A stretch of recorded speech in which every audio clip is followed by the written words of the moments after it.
ಅವರು ಯಾರನ್ನು ಕೇಳ್ತಾ ಇದ್ದಾರೆ ವಿನಃ ಮಂಜುನಾಥೇಶ್ವರನ ಮೇಲಾಗಿರ್ಬೋದು, ಅಣ್ಣಪ್ಪ ಸ್ವಾಮಿ ಮೇಲಾಗಿರ್ಬೋದು, ಇವರು ಯಾರಿಗೂ ಬ್ಲೇಮ್ ಅಂತ ಆರೋಪಗಳಿಲ್ಲ. ನಿಜವಾಗಿ ನ್ಯಾಯ ದೇವತೆಗಳು ಇಷ್ಟಲ್ಲೇ ಅವ್ರಿಗೆ ನ್ಯಾಯ ಸಿಗ್ತಾನಂಥ ಧೈರ್ಯ ಅವ್ರಿಗೆ ಅದು. ಇದರಿಂದ ಅವ್ರು ಯಾರು ಹೊರಗೆ ಬಂದೇ ಬರ್ತಾರೋ ಅವ್ರ ಶಿಕ್ಷೆ ಆಗಲಿ. ಮತ್ತು ಅವ್ರ ಉದ್ದೇಶ ಅಲ್ಲಿಯ ಭಕ್ತಿಯನ್ನು ಕಡಿಮೆ ಮಾಡಬೇಕು ಅನ್ನೋದು ಲವಲೇಶ ಅಲ್ಲ. ಭಕ್ತಿ ಅನ್ನುವಂಥದ್ದು ಅಲ್ಲಿಯ ಶಕ್ತಿಯಿಂದ ಬರ್ತಾ ಇರ್ತದೆ. ಇವೆಲ್ಲ ನಡೆದ್ರು ಇಲ್ಲಿವರೆಗೆ ಅವ್ರಿಗೆ ಶಿಕ್ಷೆ ಆಗ್ತಾಯಿಲ್ಲ ಮಾಡಿದವ್ರಿಗೆ ಯಾಕನ್ನೋ ಪ್ರಶ್ನೆ.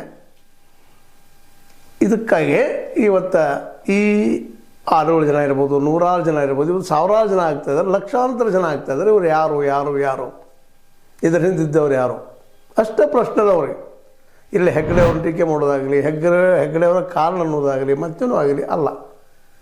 ಇದೇ ಕಾಲಕ್ಕೆ ಹೆಗ್ಗಡೆಯವರ ಭೂ ಹಗರಣಗಳು, ಅದೇ ಕಾಲಕ್ಕೆ ಇನ್ನುಳಿದ ಹಗರಣಗಳು, ಅಲ್ಲಿ ರಾಜಕೀಯ ಅವರನ್ನು ಸಮೀಪ ಬಲ್ಲಂಥವರು, ಅದರಲ್ಲೂ ಒಂದು ಕಾಲದ ಮಿತ್ರರು ನಮ್ಮ ಸೋಮನಾಥ್ ನಾಯಕರು, ಅವ್ರ ಜೊತೆ ಇನ್ನೂ ಜನ ಬರ್ತಾ ಇದ್ದಾರೆ. ಅವರೆಲ್ಲರೂ ಅಲ್ಲಿಯ ದೇವಸ್ಥಾನದ ಈ ಆಡಳಿತಾಧಿಕಾರಿಯ ಸಮೀಪಿದ್ದಂಥವ್ರು, ಅವ್ರನ್ನ ಬಲ್ಲಂಥವ್ರು.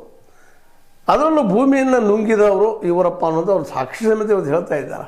ಅವೆಲ್ಲ ಕಾರಣಕ್ಕಾಗಿ ಇವೆಲ್ಲನೂ ಸಹಿತ ಅಲ್ಲಿ ಹೋಗಿ ಮುಟ್ತಾ ಇದ್ದಾವೆ. ಅದರಲ್ಲೂ ಸೌಜನ್ಯಾಳ ಹತ್ಯೆ, ವೇದವಲ್ಲಿಯ ಹತ್ಯೆ, ಪದ್ಮಲತಾಳ ಹತ್ಯೆ, ಅದೇ ಕಾಲಕ್ಕೆ ಆನೆ ಮಾವುತನ ಹತ್ಯೆ, ಅವನ ತಂಗಿಯ ಹತ್ಯೆ, ಇವೆಲ್ಲಕ್ಕೂ ಎಲ್ಲೋ ರಿಲೇಷನ್ ಅದ ಅಂಥೇಳಿ ಈ ನೆಲಗಟ್ಟಿನಲ್ಲೇ ಬರ್ತಾ ಇದೆ.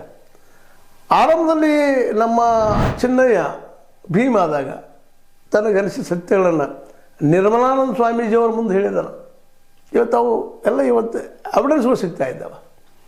ಸ್ವತಃ ತಿಮರೋಡಿಯ ಮುಂದೆ ಸಾಕಷ್ಟು ಮಾತುಗಳನ್ನಾಡಿದ್ದಾನೆ, ವಿಡಿಯೋಗಳನ್ನು ಮಾಡಿದ್ದಾನೆ. ಇದು ಪೂರ್ವದಲ್ಲಿ ಈ ನಮ್ಮ ಧರ್ಮಸ್ಥಳ ಬಿಟ್ಟು ಹೋಗುವ ಸಂದರ್ಭದಲ್ಲಿ, ಅದು ಬಂದ ಸಂದರ್ಭದಲ್ಲಿ, ಆ ಸಂದರ್ಭದಲ್ಲಿ ಅವರು ನೇರವಾಗಿ ಅಲ್ಲಿಯ ಆಡಳಿತದ ಮೇಲೆ ಆರೋಪಗಳನ್ನು ಮಾಡಿದ ಸಾಕಷ್ಟು ದಾಖಲೆಗಳಿದ್ದಾವೆ. ಹೀಗಾಗಿ ಅವ್ರ ಬಗ್ಗೆ ತನಿಖೆ ಆಗಬೇಕು ಅನ್ನುವಂಥ ಮಾತದ ವಿನಃ